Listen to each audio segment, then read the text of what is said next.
Hi, I'm Tom Gormican. I am the co-writer and director of The Unbearable Weight of Massive Talent. So at this very moment, Pedro Pascal's character, Javi Gutierrez, is trying to lift Nicolas Cage, who's at the lowest point in his career. In fact, he's just quit acting. He's trying to get him back to a place where he rediscovers his love for the craft and potentially can become Nicolas Cage again. We must go now! Hey! The goal for the scene is really, it's a misdirect. And you're supposed to be in Nicolas Cage's head, somewhat confused as to what's going on. And it's where Pedro, as Javi, starts to basically play act. He starts taking on a role and creating this story where they're being chased.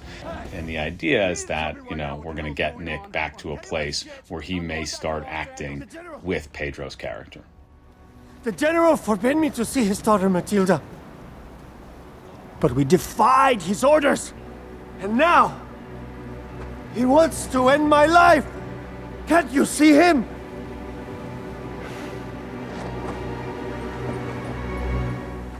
All right. I get it. You making this up? What is this, like a little Stanislavski improv thing?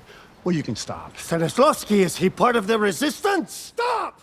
So the interesting thing here is that Pedro Pascal has quite a bit of weight on his shoulders. He had to act like a bad actor as the character, but not bad enough that it would yank you out of the scene and you go, what's going on? But that's a very difficult thing for an actor to do. So we had to get him to the place where the levels were exactly right. And Nicolas Cage could rightfully kind of be confused as to what he's supposed to do in this situation. Is he actually in danger, or is this an acting exercise?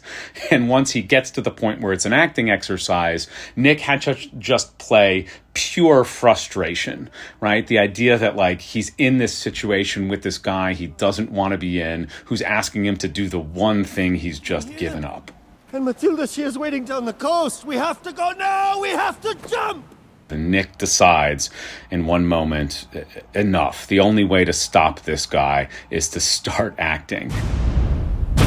You're in an untenable situation. And he delivers a line, which is actually from Con Air. And it's like Nick at the top of the Hollywood ecosystem, right? That's a reference, and it's sort of the meta nature of this film. And let's get you out of here alive. So the idea was we were going to send these guys off of this massive cliff, and I had a tremendous amount of anxiety about sending our stunt guys off an actual 85-foot cliff. But we had this really phenomenal stunt team out of Budapest who was just absolutely fearless. So we set up 5 different cameras and sent them off 2 times and down into the water below.